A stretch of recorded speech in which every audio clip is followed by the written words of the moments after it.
Olá, tudo bem? Meu nome é Maurício Xavier, faço parte do grupo de palestrantes do Centro Espírita Luz da Esperança de São Francisco de Assis, o nosso querido Célio, e desde já agradecendo o carinho e o respeito de todos, peço um momento para entrar no seu dia e refletirmos e trazemos um pouco dos ensinamentos do Evangelho segundo o Espiritismo, essa obra maravilhosa que nos dá o suporte que precisamos na compreensão de nossas vidas, compreensão da nossa jornada e aquilo que precisamos consolidar em cada um de nós para o nosso crescimento moral, crescimento espiritual e ascensão e aproximação junto ao nosso Pai Maior.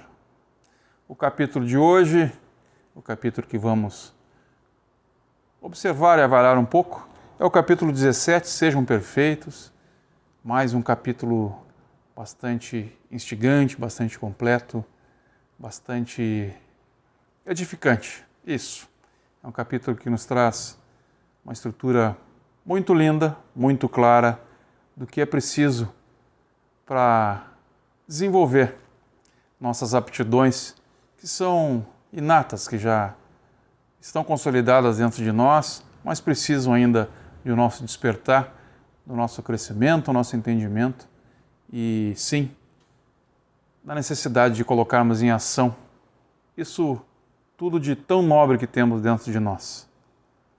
Somos concebidos simples, ignorantes, mas com uma carga moral ainda escondida, ainda a ser desenvolvida, de uma nobreza enorme, enorme. Esse capítulo ele nos instiga a observar as nossas características em relação àquilo que Jesus acredita que temos capacidade de desenvolvermos. Um dos primeiros itens desse capítulo chama a característica da perfeição, que é trazido por Kardec através de Mateus, naquela passagem onde Jesus diz assim: ame os inimigos, faça bem para aqueles que os odeiam e orem por aqueles que perseguem e caluniam vocês. Assim serão filhos do seu Pai, quem estás nos céus, e que faz nascer o sol sobre os bons e os maus. Pois se amarem apenas aqueles que amam vocês, que recompensa terão? E se saudarem apenas os irmãos mais próximos, o que fazem mais do que os outros? Sejam, pois, perfeitos como seu Pai Celestial é perfeito. É bastante instigante, né? É uma passagem bastante forte. Ela completa o mandamento maior, né? De amar a Deus sobre todas as coisas, de amar ao próximo como a si mesmo. E Jesus coloca mais esse ingrediente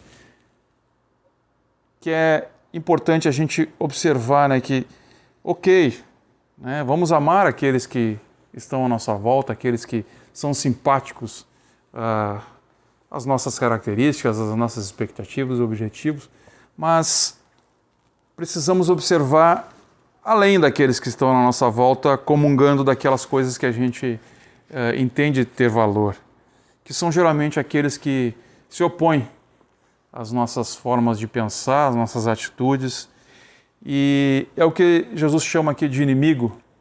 E eu gosto sempre de lembrar que a figura do inimigo não é alguém distante, é alguém que está muito próximo a nós.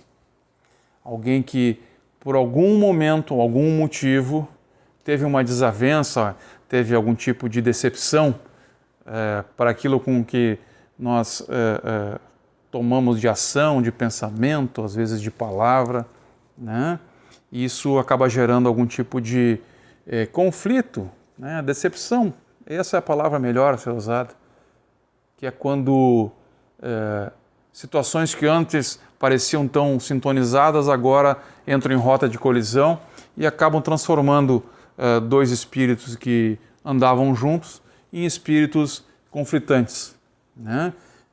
O inimigo ele é muito mais próximo do que aquele que passa pela nossa vida, às vezes batendo uma carteira, roubando o celular, enfim. Isso são coisas materiais, mas a questão do inimigo ele é muito mais íntima, é um fórum muito mais próximo.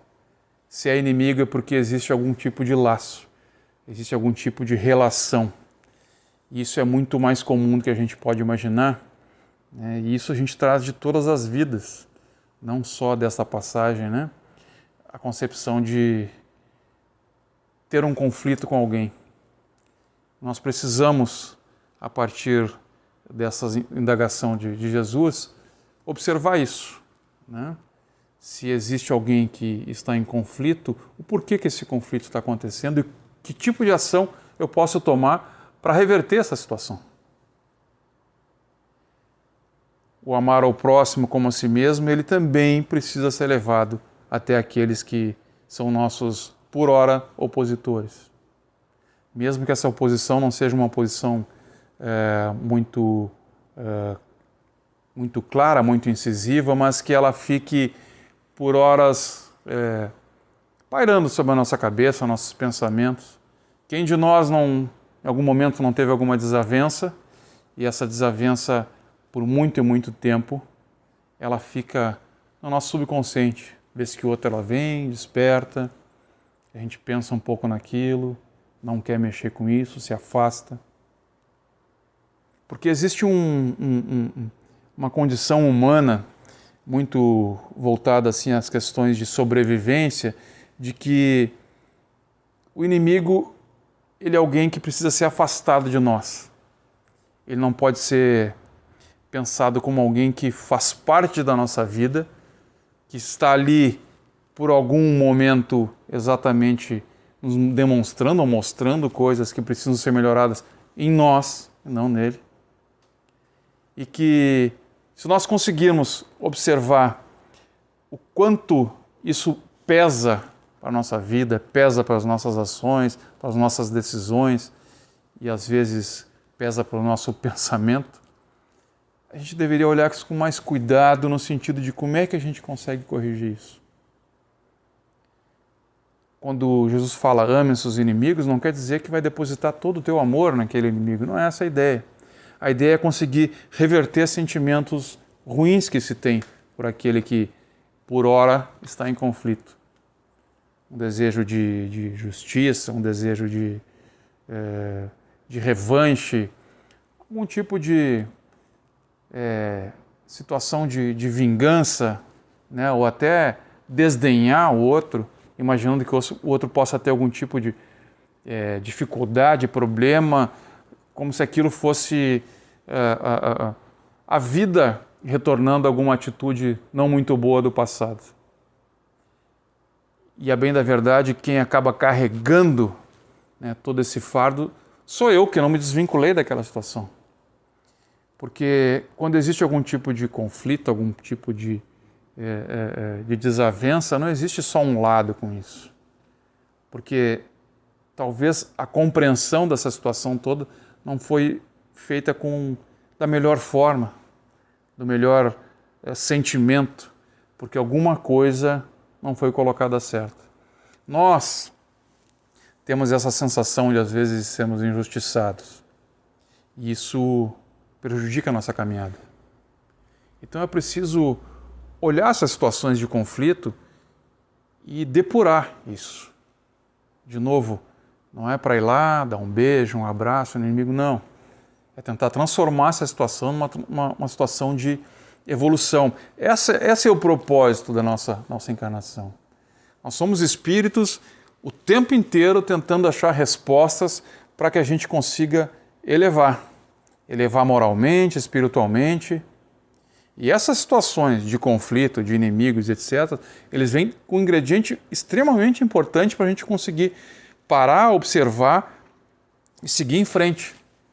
Seguir em frente, estabelecendo o mínimo de civilidade com aquele que a gente identificou como inimigo. De novo, o inimigo não é alguém distante, é alguém muito próximo. E as características trazidas nesse capítulo, elas são extremamente importantes para a construção de espíritos, de pessoas, assim como nós, né? Construção de pessoas trilhando caminhos positivos, caminhos de ascensão, porque nós temos uma carga muito grande, né, de atenção com a nossa vida, geralmente buscando mais a satisfação pessoal e poucas vezes observando o todo. Esse todo passa por todos que estão à nossa volta. Talvez a característica principal do homem de bem que traz esse capítulo deveria ser levado em consideração o trabalho que a gente faz em relação ao outro, ao próximo, né? Eu deveria ter todos os meus movimentos, todas as minhas ações, minhas escolhas, sempre observando o que aquilo vai me ajudar, sim, mas o que aquilo vai influenciar naqueles que estão na minha volta. É sabido e é claro que todo o meu pensamento, toda a minha ação, ela reflete naquele meio onde eu estou inserido. Então é importantíssimo a gente observar os nossos pensamentos, as nossas ações, nossas escolhas, né, a partir dessa ótica do todo. Isso é uma coisa extremamente importante, porque hoje nós estamos numa posição dentro das nossas relações pessoais, sociais, profissionais, né? E ali nós temos uma função. Uma delas, né, é a função social, enfim, profissional, mas acima de tudo isso tem uma relação de espírito com espírito, onde se existe um grande denominador, deveria ser o bem de todos. Aí entra a nossa escala moral. O quanto nós temos de estrutura moral para poder fazer com que esses momentos, essas relações, elas sejam saudáveis. Por vezes, até por característica e por momento espiritual, nós somos muito melancólicos, por vezes nós somos muito... entramos em certo desespero como alguma coisa acontece diferentemente do que aquilo que a gente imagina. E é uma característica nossa, né, a questão do perder um pouco o crer, a fé. E é importante sempre quando a gente observar algum tipo de decepção, de conflito ou de distanciamento dos nossos objetivos, que a gente tenha um certo cuidado, porque não tem nada errado, não tem nada fora do lugar. É o momento que a gente precisa viver para amadurecer alguma coisa que ainda nos falta. E para isso, nós, do ponto de vista de humanidade, deveríamos ter um pouco mais de fé, né? Um pouco mais de crença de que essas ações, essas situações, elas são para despertar sentimentos e ações em cada um de nós, para que a gente possa ascender, para que a gente possa evoluir. Não tem nada errado. Talvez esteja errado a minha percepção de imediatismo, a minha percepção de agora, e agora o que eu faço? E menos eu perceber assim, não, essa situação está acontecendo, ela me traz algum tipo de ensinamento, algum tipo de esclarecimento, e eu posso usar disso para ascender, para dar um passo à frente. E uma das características que são mais incisivas, né, do ponto de vista do homem do mundo, do homem de bem, daquele que está inserido, é exatamente crer que tudo isso é a estrutura que a gente precisa para o esclarecimento. É a estrutura que a gente precisa para subir mais um degrau. Somos espíritos que estamos aqui num certo conflito, num certo, às vezes, desespero, o que é natural, o que é comum, porque as respostas não são imediatas, elas vêm aparecendo com o tempo. E precisamos ter muita paciência, além de muita fé, muita paciência. São situações que a gente precisa viver. E não é porque alguém está envolvido naquela situação, aquela situação foi, às vezes, consequência do outro, que a gente vai pensar que o outro precisa pagar na mesma moeda, aquela questão do olho por olho, do dente por dente, né? Não é isso. Talvez aquela pessoa esteja inserida no contexto exatamente para motivar essa situação, mas não para se tornar alguém que seja um opositor, um inimigo. Não, foi alguém que foi necessário para aquela situação acontecer. ele, a bem da verdade, além de ter participado dessa situação, foi o elemento que nos trouxe a necessidade de observação do que está acontecendo, de tudo que está acontecendo. Não tem nada errado, não tem nada errado. Existe sim a necessidade de nós espíritas, a humanidade como um todo, mas em especial nós espíritas, pegarmos esse capítulo e observarmos a descrição do homem de bem. Até o Kardec diz que não é tudo aquilo ali, aquilo não é tudo necessário, mas é uma boa parte, e colocar nas nossas vidas. Observar que as coisas acontecem para o nosso crescimento, observar que as coisas são necessárias para a nossa ascensão e que nós temos, acima de tudo, condição de discernimento, condição de ultrapassar as barreiras e muita força interior para conseguir entender tudo o que acontece nas nossas vidas. A gente vive muito fortemente alguns tipos de situações bastante complicadas, do ponto de vista pessoal e do ponto de vista social. E esse tipo de situação, né, de muito conflito, de muito atrito, né, isso salta aos olhos, porque talvez nós ainda estejamos muito próximos desse tipo de sombra, esse tipo de situação. Mas a gente precisa olhar tudo isso com os olhos do espírito e não mais dos olhos do agora. É preciso entender que esse momento ele acontece, esse momento é importante, que esse momento vai nos trazer essas situações, as coisas vão ficar cada vez mais explícitas, mas nós não podemos ou não devemos, né, entrar nessa sombra, não.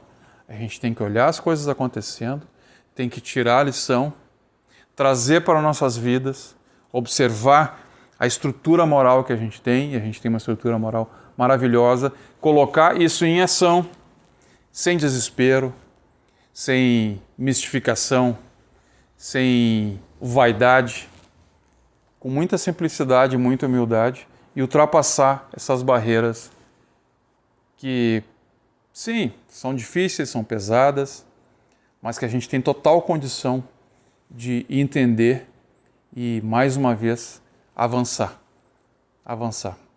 na moral do Cristo, essa moral maravilhosa. Eu costumo dizer sempre que se há religião no Espiritismo, essa religião ela é o símbolo dessa religião é Jesus. Não é à toa que os bons espíritos responderam a Kardec que ele é o modelo. E nós podemos honrar todo esse ensinamento buscando a nossa perfeição relativa. Aquilo que nós já conseguimos compreender, aquilo que nós já entendemos e devemos colocar em ação. Em ação para que nós possamos viver em paz, aqueles que estão em nossa volta consigam ser atingidos por essa mesma paz e, em consequência disso, teremos um lugar onde vivemos melhor, em consequência disso, teremos a nossa evolução espiritual. Trabalhemos muito, com muita simplicidade, com muita humildade e, acima de tudo, crendo que estamos e precisamos cada vez mais nos consolidar como homens de bem. Obrigado mais uma vez, que a paz do nosso Mestre Jesus esteja em nossos corações. Até outra hora.